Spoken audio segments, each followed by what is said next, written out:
Mofo's Barbecue started from a lot of self-discovery. It's not an exact date of when it started, or it's not an exact place of when it started, but it was just a lot of trying to do a lot of different things. I arrived in Savannah, Georgia in 2003 after going to college in San Diego for architecture. And then from there, my dad was, he was in the Army. And while he was in the Army, he always had cookouts and, kickbacks or potlucks, whatever you want to call them, at his house on the weekends for his staff. And he would basically do the side dishes and I would be on the grill. I was going to school at that time for computer technology, IT, information, and that was just something that I was trying to do, but it wasn't really nothing that I wanted to do. I was working like several different jobs from 2003 to like 2007, 8-ish. And over that time, I just perfected my skills of barbecuing and fascination with the barbecue. And I always tell people all the time, like, yeah, man, I got a barbecue restaurant opening up, and it never had a name. It never had anything. It just was like, something that I was speaking into existence, as you say. And it was like, people was like, okay, yeah, he gonna open a restaurant, man, he can cook. And I was like, yeah, okay, yeah, that's what I'm gonna do. And I was still working a 9-to-5 job, and it was like, it might not happen. About 2010, I got invited to be in a barbecue competition and I won. And that just like re-energized the whole idea of me actually opening a restaurant. 2011 is when I first got my original LLC for Mofo's Barbecue. I came up with the name Mofo's Barbecue. A lot of times you can eat places, you can go out, you can spend a lot of money at 12 different restaurants throughout the week and not remember nothing that you ate last week. And the first thing I wanted to do is when people started eating my food is for them to remember it and for them to taste it. So when I came up with the name Mofo's, I thought about something that was mesmerizing. And that's where you get the mesmerizing in Mofo's. You got mesmerizing, then it's over fresh original barbecue. And that's because I wanted people to think about it like, what am I eating? This is so great. This is so like refreshing. And it just kind of kicked in there. And what happened was I began doing barbecue competitions for GBA, Georgia Barbecue Association, and other little barbecue competitions throughout Georgia. Like I would just find anything on the internet and just be like, oh, it's a barbecue competition that weekend. And I would go compete. And another reason why Mofo's was so well, because like during that time, when you out in these venues, you have to have a catchy name so people can come get you. So Mofo's catch them off rip because they always like, I want some Mofo barbecue. They can see that a mile away. Like they just think about it and they say, I want some Mofo barbecue. Never had it in their life, and they just like, man, I had to come over here because the name was so good. You got t-shirts? And I was like, no, I ain't got no t-shirts. But eventually I got t-shirts, and we started a fan page. We kept competing, and the thing about barbecue competitions that most people don't know is that they are expensive. So I just kept going, and then 2012 I met my now wife, and she was right there with me, pushing the brand more so over and over, like, hey man, you really got a skill here. So we pushed it. I was doing caterings for people that I met at barbecue competitions. I also was like raising funds for barbecue competitions by like selling plates on the weekend. Before I started like pursuing this Mofo's Barbecue dreams, like I said, I was going to college, and I was going for IT, and I was working as a supervisor at a retail location, and I got to a point where I was basically performing at a standard that I thought was higher, but they felt was lower. Like they wanted to put me at this accolade, like, hey, you beat our sales goals, but you came to work wrinkled, so we can't promote you.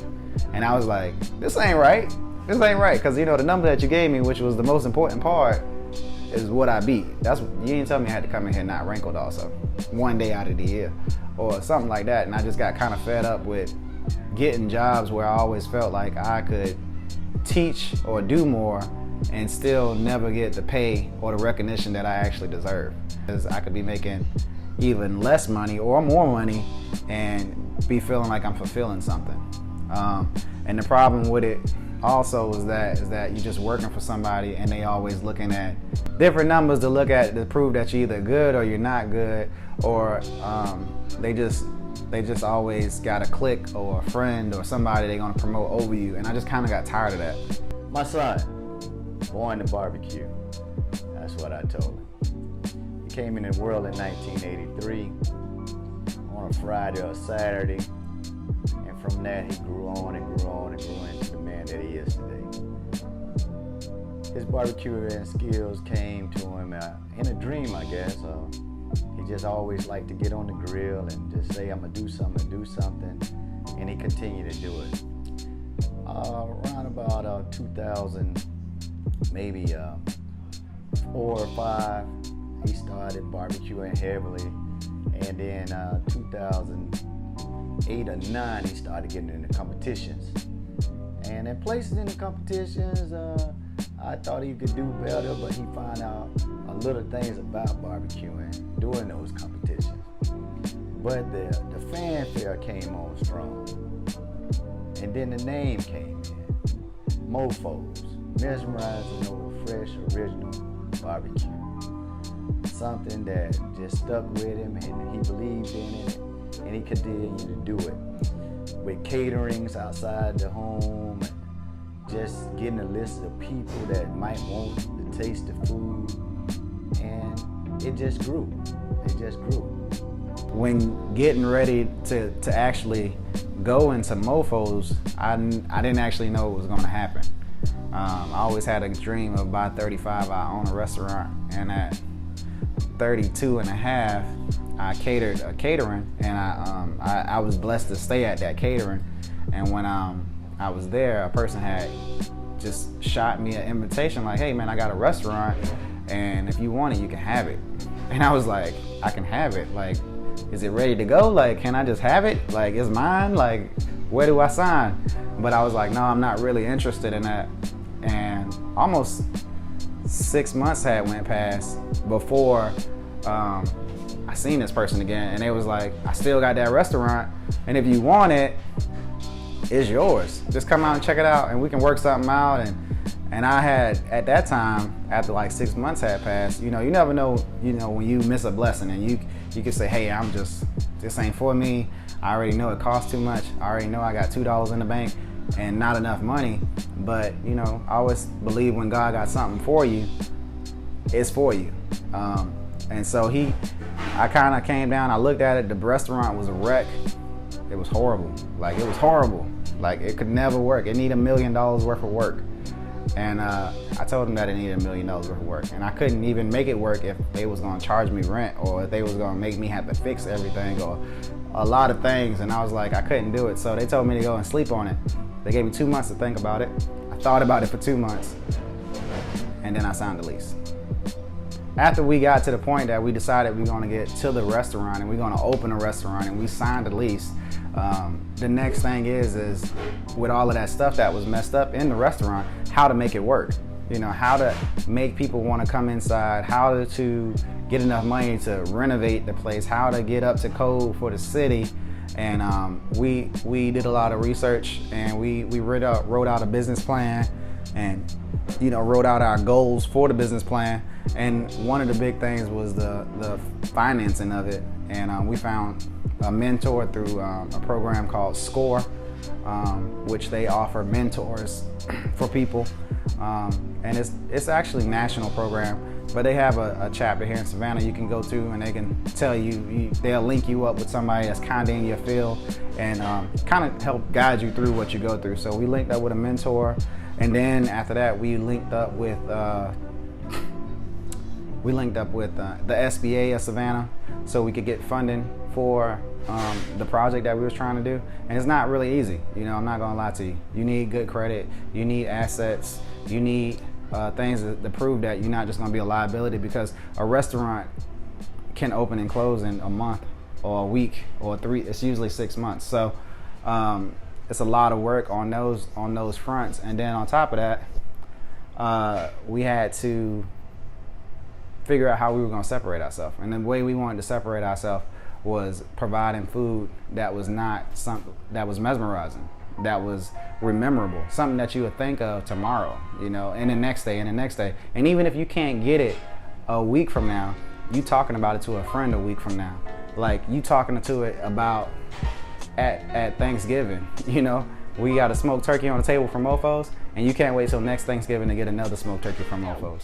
Or you got ribs at your 4th of July party. Well, your uncle make great ribs, but if he could just bring some of the mofos ribs over, that'd be great too. Like, how to get mofos into the conversation was a big part of the obstacles that we had, because it's a great name, but the taste had to be there. And so the way that we do it is we use a lot of different social medias, Facebook, Snapchat, Twitter, Instagram, Tumblr, sometimes YouTube. We have a couple commercials on them. We got Google advertisements, and it's just really to put the name out there to make people say it more often, to think about it more often, and then hopefully they'll come taste the food, and then they'll really like to say it a lot. Like, man, I need that, When in competition all the time, we always won with chicken. So chicken is one of my favorite things to cook. And then it would go to pulled pork. I always love to cook pulled pork. It's a long process. Most people don't cook it long enough, but we like to hit it with the fork and we know it's ready. And then after that, we go with the ribs. And then we got like specialty dishes that we do, like smoked meatballs or brisket or smoked turkeys for the holidays. But I would say it go chicken, pulled pork, and then ribs, always. I've known Charles for about 3 years now. I first met him at a retail location. We worked at the same place. And ever since I knew the guy, he's always been like a man of wisdom. So, it didn't surprise me that he would later on go to open up his own business. That was a really great thing to see. And I've done work with him in the past. We worked on a commercial for the Mofos barbecue. And we're kind of looking forward to kind of getting more things done as well in the future. Kind of possibly do something inside the studio, try and make some more happen. But it's definitely a journey he's been on, and I'm honored to say I could have witnessed that. It's really good. It became a dollar and a dream thing to reality. It was his personal lottery. He had hit the jackpot. Now he's set up in Savannah. Almost a year, 2 years really, but a year of selling food for mofos at the restaurant, and everybody's enjoying it. So just to be a proud and loving father, I am a happy man at a happy place. It's the taste of the barbecue that drives me wild a little bit, but it's my son doing his journey.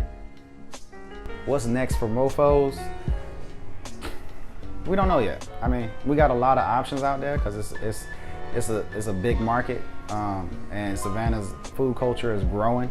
So we might go food truck route, since the food truck is picking up here in Savannah. We might open a new location if we find a better location, or we might just continue just build up our catering. It's a lot of different avenues to take for food. So in this next round or this next year that we're going in, we're gonna be focusing on which one we can quickly get into, and then what's the next year turn for 2020. The biggest thing with all of those, just as it is when we opened up this restaurant, is the expense. How much it's gonna take to man a food truck? How much more would it take if we expanded do full service catering instead of just like drop off catering? How much is it gonna cost? So the growth is going to come in when we figure out the cost of those things and how fast and quickly we can adapt to the changing market and culture that's going on within Savannah.